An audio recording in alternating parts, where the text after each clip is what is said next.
So right now, the news is just blowing up with the topic of the fact that Britain just made a very historic vote to pull out of the European Union.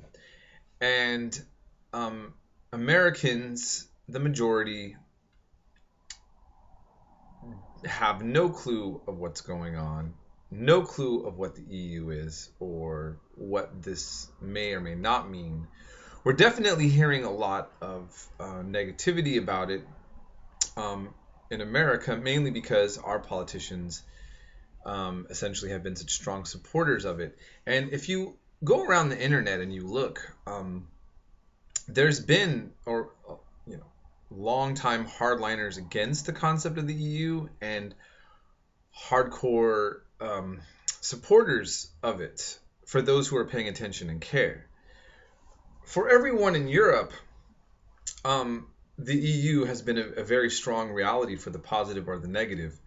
And it makes sense that as Americans, this is not something that we would quite understand, especially if we have not been able to travel in Europe or know a lot of European friends and have discussions following markets and international politics.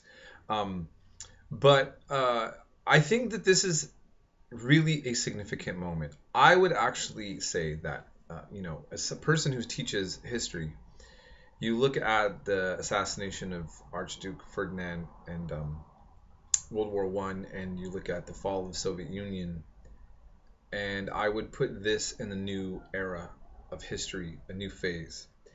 And I'm not going to say that it's good or bad, but it's a new phase and it's unpredictable. And in a lot of ways, I sympathize with all different perspectives on this. Had I been living in the UK, I think I would have really been struggling to what my decision would be. I think ultimately I would have voted to pull out of the EU.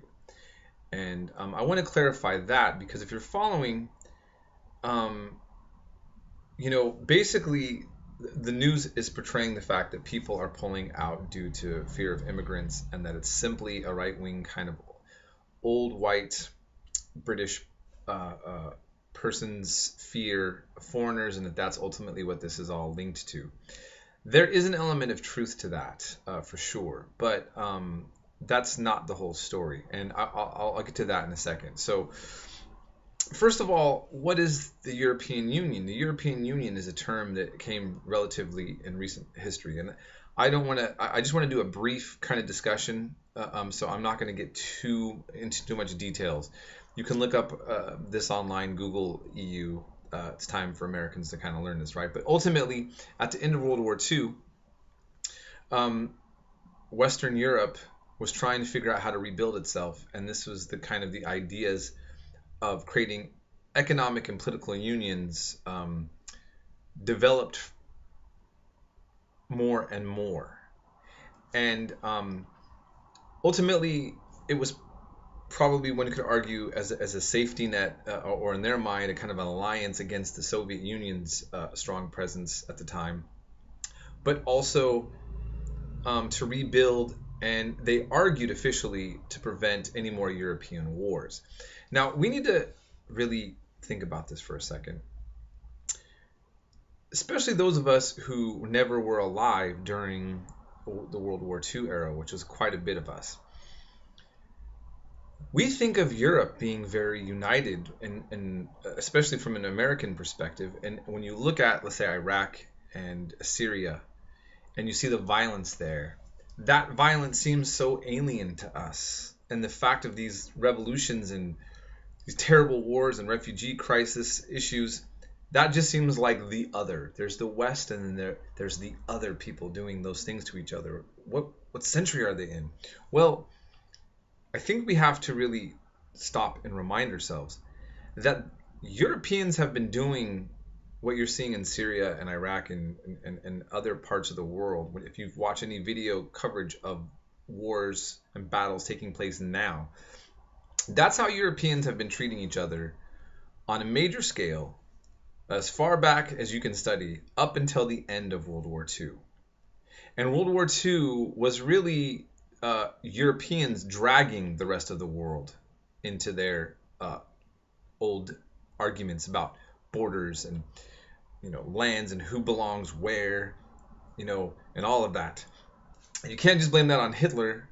This was there was a long-standing set of issues between European nations that finally, with the most grotesque amount of bloodletting, you end World War II, and then the byproduct of that was Russia, for better or for worse, depending on your politics, you know, defeating Hitler by also bringing in a strong Russian presence into the rest of Western Europe, and Russia always being on the outs of Western Europe historically, with or without communism, as the case right now.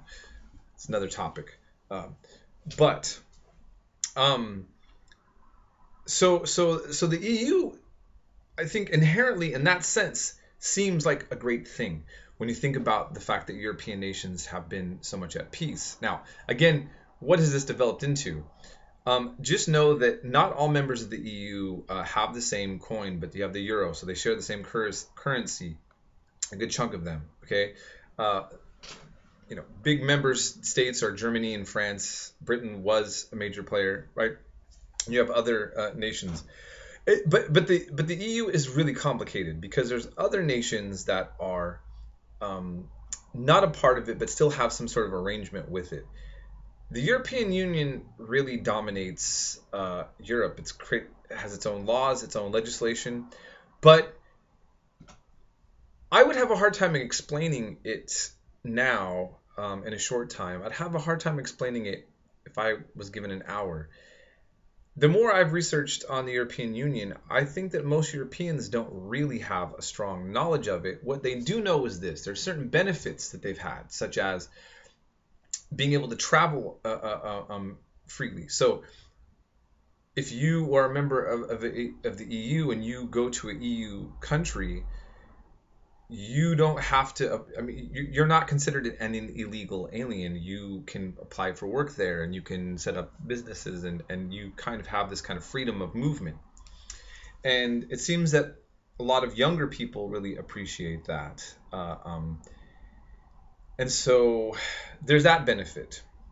On the other hand, and this is one of the big issues that Britain had, and we shouldn't just reduce this to some sort of ultra right-wing nationalist jingoism. The sovereignty of a nation is compromised being in the EU. Laws are made, regulations are made by unelected officials, many who don't even know who they are recognized, to tell your nation what has to be done. And in terms of laws and how to regulate things. And so every member of the EU is a part of this union that's becoming more and more like a super state in which you as an individual of your state does not seem to have a lot of say in. It feels like almost a type of quasi-economic federated dictatorship, capitalist dictatorship. That sounds conspiratorial to a certain extent to a lot of people. There's a lot of conspiracies about the European Union, but I think they have a lot of legitimate concern. And that's why, so just for example, with Britain, when in the 70s they were finally deciding to join in this union, the far left and the far right in the UK were against it. So the old Labour, and I don't even mean like necessarily communist far left, the Labour Party, the mainstream party, the old Labour under Tony Benn, were opposed to joining into an economic union with Europe, and so was the infamous Enoch Powell, also a very far-right nationalist.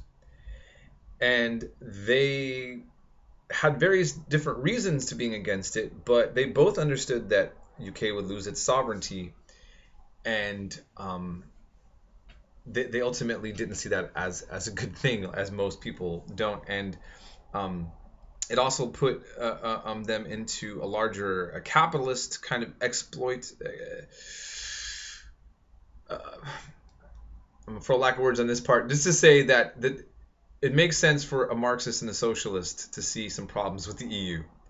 And let me just say, it also makes sense for a more of an isolationist, conservative, um, nationalist to also see a problem of some sort of internationalist economic body, okay, right, that dominates your country. Um, and so we also need to point out that in the United Kingdom, that it was the conservatives who ultimately, conservative party who brought this in. Margaret Thatcher was pro EU, and then New Labour also then became. And so in the UK, much of the mainstream political parties supported European Union and found various voices on the fringe that were against it.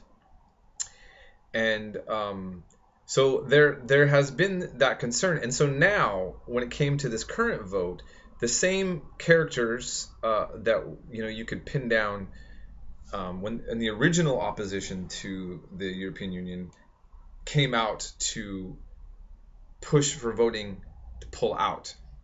So the far right and the far left really pushed to get out of Britain out of the economic, European Union, and had a lot of pressure from in between to stay. And what we have now is a lot of people who did vote mainly because their fear of how policies within the EU allows for immigration, which if one nation does it, they all have to do it. And so there was this kind of, it's true that there were many people voting for this main reason of keeping immigrants out or issues.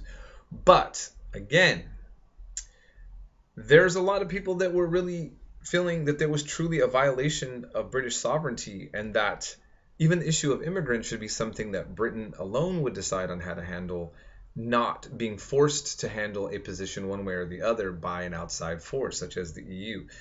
It makes sense for British people to want that. On the other hand, while it was true that many in the UK did not realize what they were getting when they voted for the United Kingdom to be joining in a union with European nations, many may have voted to pull out, not knowing what the implications of that were really going to be.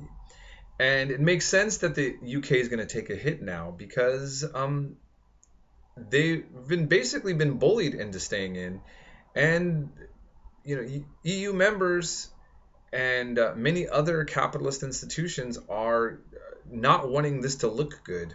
They don't want other nations to break away from the EU. And this leads us to our next discussion. Why this is such a big deal is that this forced peace somewhat is really being called into question. And now Scotland, again, because the majority actually wanted to stay in the Union, are talking about maybe splitting from Britain again as well. What we're really coming back down to is the problem of the way Europe is going to move forward, or are they going to disintegrate again into squabbling states that potentially could be at war with each other again? That's the kind of alarmist fear that I don't see in the immediate future happening, but it is realistic to make that a concern. By the way, when Donald Trump was in Scotland, of course, he was saying how much everybody wanted to not be a part of the EU, but the majority of Scottish were. You probably followed that. I want to point out something. This reveals how out of touch he is with politics. He's basically linked to Scotland. Donald Trump's mother was born and raised as a Highlander. She's a MacLeod, okay? She's a Celtic Highlander Scot. And she was born and raised there and lived there most her life, okay? and he no doubt has cousins and family there, and he's had a lot of connections. And for him to be out of touch with even what people think in Scotland is just really strange to me. It just shows that he's just not really in touch with a lot of stuff. I just thought I'd point that out. By the way, another quick point: Barack Obama's white side has way far historic links to American history and colonial history than Donald Trump. His dad was a second generation German from German immigrants, and his mom was born and raised until adult life in Scotland. That's kind of an interesting irony. Moving on. Anyways, so where we're at now is Putin is probably very happy. He probably drank some really good vodka because he wants a weakened position of Europe. So again, though, then how can someone support this when this created peace and is a buffer against, people like the Russians and the Chinese? That's probably and this is how people think in global politics, right? These are the various players that are vying for power and influence. And then, of course, there's the United States, which whatever, right? Okay, we understand. Just to say, I think that we should think about it this way. You take a look at a conflict. Israel and Palestine. Israelis and Palestinians both want peace. So why can't there be peace? Why is there a conflict? Because not everyone agrees on what peace should look like. And that's the case with every conflict, right? Now, war is ultimately the worst thing, but I guess what I'm saying is that yes, Europe is now at peace, but is this the right kind of peace?